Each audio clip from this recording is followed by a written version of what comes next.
बम Kali recording studio Mansi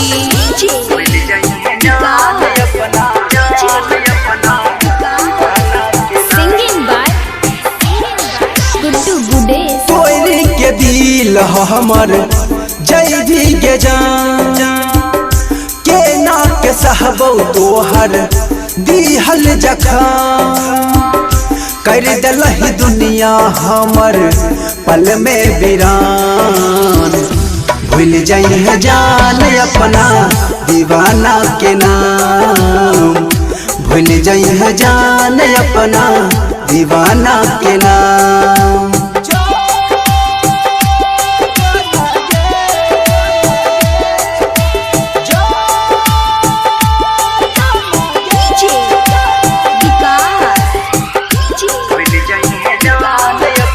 बम Kali recording studio Mansi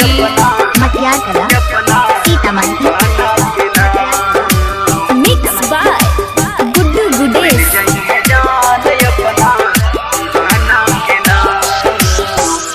दर्द अनोखा दे के धोखा चल गलही हर जाइए दर्द अनोखा दे के धोखा चल गलही हर जाइए खून के आंसू हमरा कनैलही जो हर जाई ठीक न कैलही नाम हमारे कर दिलही बदनाम भूल जाई है जान अपना दीवाना के नाम भूल जाई है जान अपना दीवाना के नाम।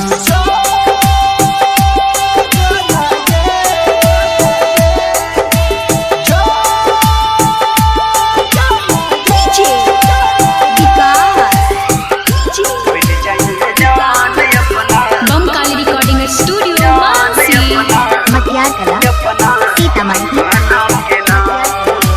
Mix by Guddu Gudesh.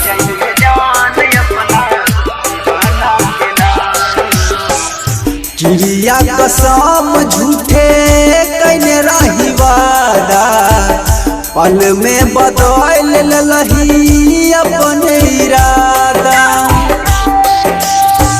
चिड़िया कसम झूठे कैने रही वादा पल में बदल लही अपन इरादा सुधीर मनीष के अपना बनई है राजा जलिया से कफन भेजई है गुड्डू गुडेश अब जैतो शमशान भूल जाई है जान अपना दीवाना के नाम भूल जाई है जान अपना दीवाना के नाम।